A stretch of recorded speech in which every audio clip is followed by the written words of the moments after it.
各位朋友，大家好，我是美国加州临床心理师 Kaitlyn。最近有人呢开始私讯我，就是如果我家里有人好像有一些心理疾病，又或者是在心理方面有一些困难需要帮助的话，那我要怎么样帮助他们呢？我们今天就来跟大家讨论这个部分吧。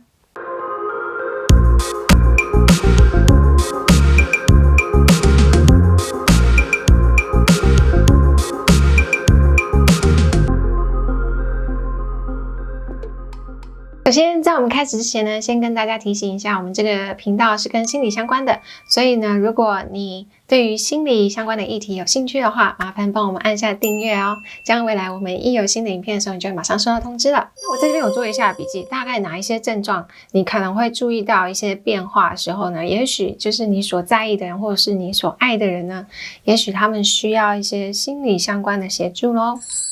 首先第一个呢，就是 social withdrawal， 越来越不喜欢社交行为，开始比较孤僻啊，躲起来，或者是以前很爱跟大家出去玩，可是最近越来越容易拒绝，然后跟他约都不愿意出门。那这个是第一个征兆，就是开始退缩，然后不太愿意跟人家社交，也不太愿意出去。可能你跟他说话，他都觉得没有什么特别的回应，跟以前不太一样。那这个是第一个很常见的一个症状。第二个呢，就是你会发现呢，他们可能在工作啊，或者是学业、课业上面越来越困难，就是他们有非常多的挣扎，就是可能东西没有办法准时完成，或者是没有办法做好他想要做的事情，然后就是好像整个状态不是非常的好，又或者是呢，常常在拖延。那这个呢，也是一个征兆，就是他没有办法去提起劲来，去开始做这些事情，又或者是完成这件事情，或者是及时把它做完，或者是做到他觉得他应该，或者是他所被期待该做到的样子。那这个是第二个部分，你会发现他们可能在工作或者是在学校所该有的一个义务责任，你会发现他们可能没有办法好好的做好。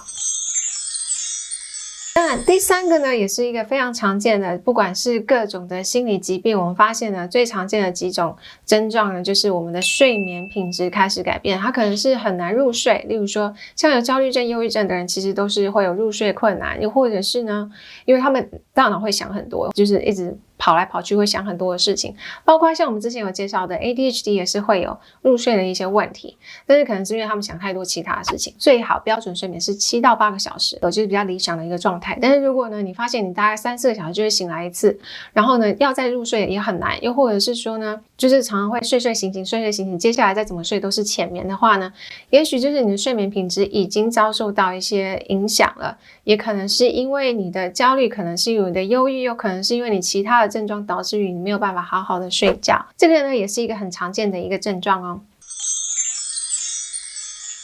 第四个呢，就是情绪的起伏。你会发现呢，本来这个人可能看起来蛮开朗的，但是呢，好像这一段时间他就是讲什么都是没有什么活力，然后没有什么兴趣，又或者是呢，他都没有怎么在听你说话，没有怎么在专心，因为他就是在焦虑，在烦恼他自己的事情。当然也有另外一种我必须要再提一下，就是有些忧郁症的人呢，其实他们不会显示出来，他在别人面前永远都是一副非常开朗，因为他是比较是一种people pleaser， 就是会去讨别人欢心的那种人，所以在别人面前他都一副自己很开心，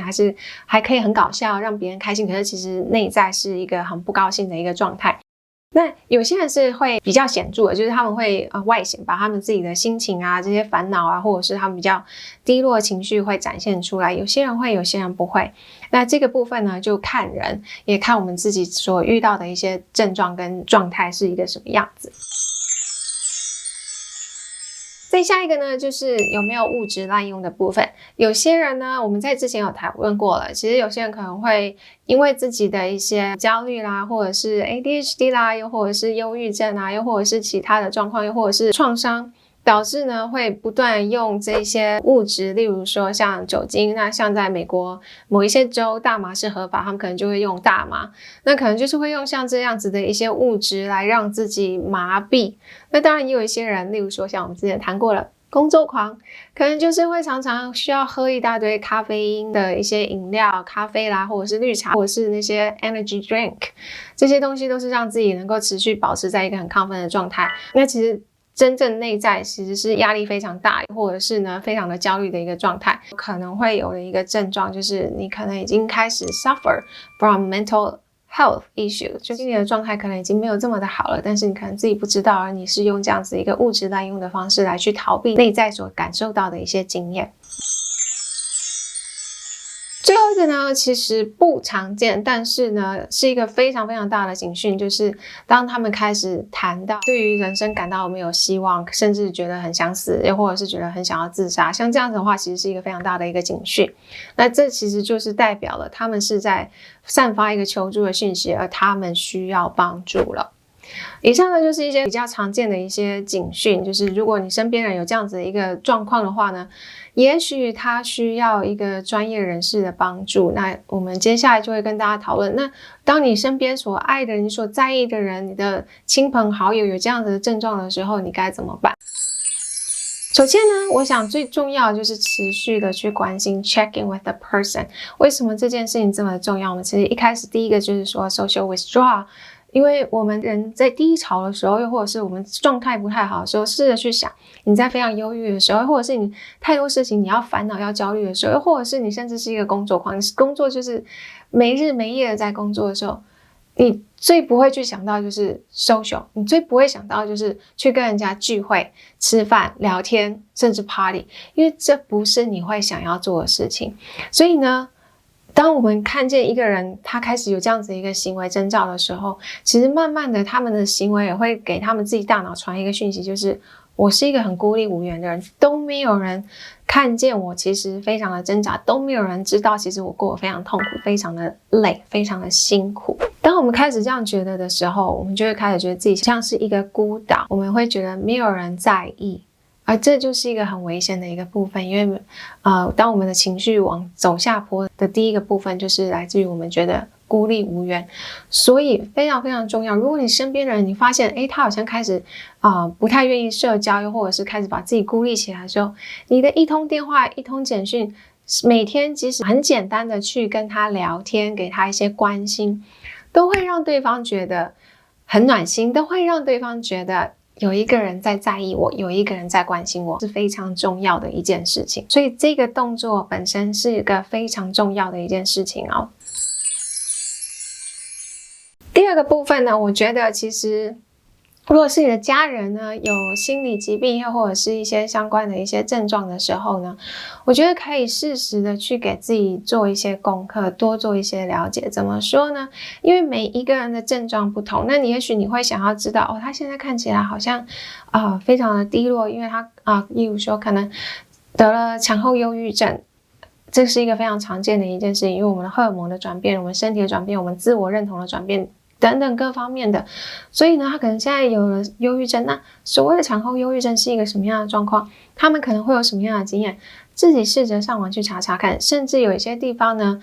是会提供免费咨询的，你可以去询问一下，那了解他们现在所经历的是什么，去了解一下他们可能会有是什么，并不代表说他们一定会，因为就算是忧郁症好了，我们也是在9个症状当中选出5个，就是你有符合5种的话，就代表你有可能会有忧郁症。那其实很多时候我们可能每一个人经验到的并不一样，但是至少可以帮助你自己去了解他现在所经历到的，能够帮助你跟他在谈话的过程当中能够提供更多的同理心，能够更了解说他现在可能会有什么样的一个症状。那其实这样子呢，你就更能够让他知道说我是真的很在意你，我也很关心你现在目前的状况，我甚至呢也很愿意去多了解还有哪些事情是可以对你有帮助的。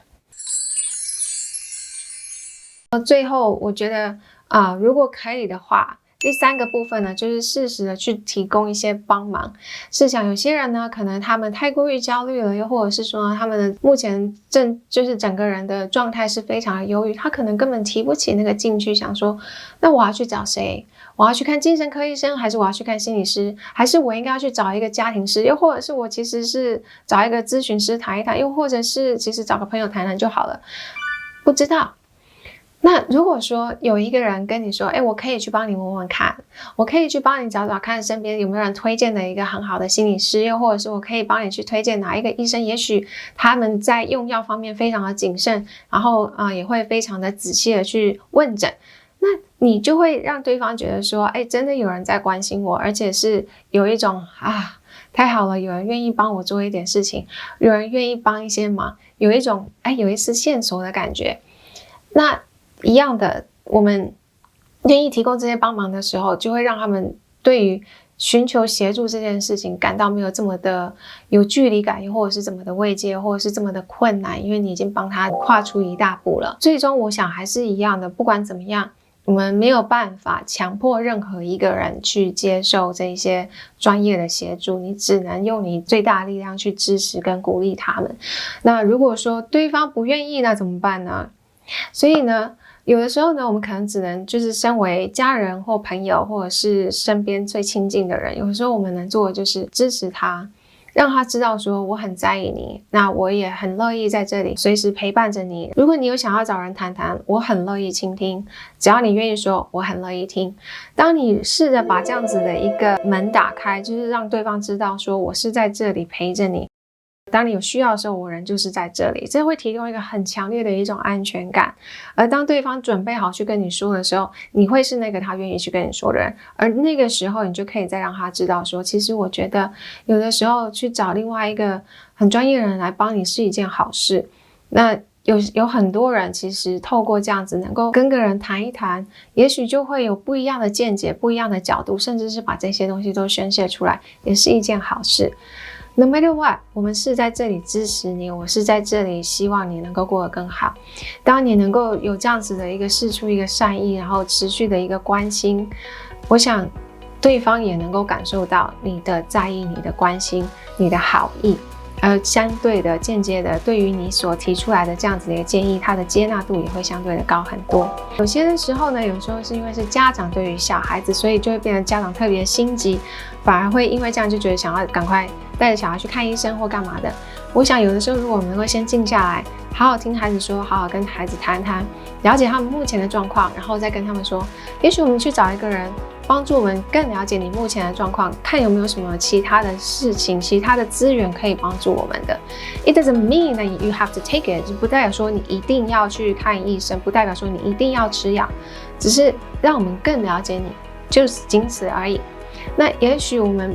透过一个比较有弹性、比较开放的一个态度的时候，对方对于这样子的一个建议，他的接